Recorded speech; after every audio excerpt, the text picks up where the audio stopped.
Hi, my name is Divinity Johnson, and I am a graduate student at Grand Canyon University pursuing secondary education in English and Humanities.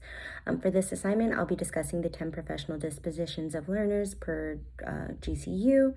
These dispositions include the following: high expectations for student success, respect for diversity of others, fairness in all areas, including assessments, professional conduct, including sound judgment and ethical behavior, reflection as it leads to growth in the profession, promoting curiosity within our students, honesty and modeling integrity, compassion, advocacy for our school and community, and dedication to the profession of teaching and learning. A disposition that I possess that makes me a successful educator is respect for the diversity of others. I understand the importance of creating an inclusive environment and strive to create an open community for my students that allow them to speak freely and share their ideas. I demonstrate cultural competency within my classroom and curriculum and ensure that all of my students' backgrounds are represented within the classroom. I'm also extremely compassionate and create a compassion of learning within my classroom. Although I'm a new teacher, I feel like I'm dedicated to the profession of teaching and learning by continuing my education to be the best educator that I can be. I'm very hardworking and I take my lesson planning very seriously as well. And lastly, I use the professional conduct in all aspects of my job and try to be the best role model for my students. A disposition I think that I would need to work on as a first year teacher is having high expectations for my students.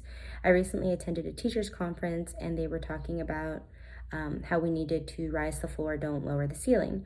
I think sometimes as educators, we tend to lower standards for students to be able to reach them. Instead, we should be empowering them to reach those goals and standards already set in place.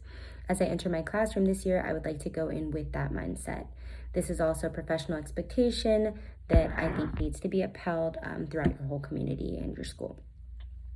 When it comes to high school education, it's really important to keep biases out of your classroom. High schoolers tend to not be as accepting as maybe middle schoolers or elementary schoolers when it comes to certain biases.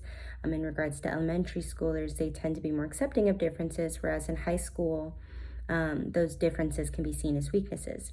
As an educator, it's important to teach diversity and inclusion within our classroom, as well as have a deep understanding of socioeconomic as well as cultural factors surrounding our students. As educators, we must remember to give all of our students a fair chance and equal opportunities, regardless of the situations that they may be coming from, in order to give them the best education. In regards to collaboratively advancing the profession, it's also important to analyze your data and collaborate with other educators within your building as well as your community. As a new teacher, it's important for me to be able to lean on my team or more seasoned educators to help me find my learning style and what works for me in my classroom. Another great tool for this could be classroom observations. Maybe your administration is seeing something that you may not see, and by implementing that change, this could lead to more effective teaching strategies, and that will lead to better understanding and higher scores within your classroom. So I think a lot of these dispositions, all 10 are extremely important in the education field and should all be implemented. And even these little things that I know that I have to work on, just knowing that they're there and that I have to work on them, kind of just makes me a little bit more vigilant in knowing what areas I need to improve in. So that's really important to me as an educator because I want to make sure that I am continuing to see that professional growth. And I think, sometimes these like little lessons that we get in class or learning workshops or just speaking to other people within our community are keys to that growth, as well as listening to our students and understanding what they need. Thanks.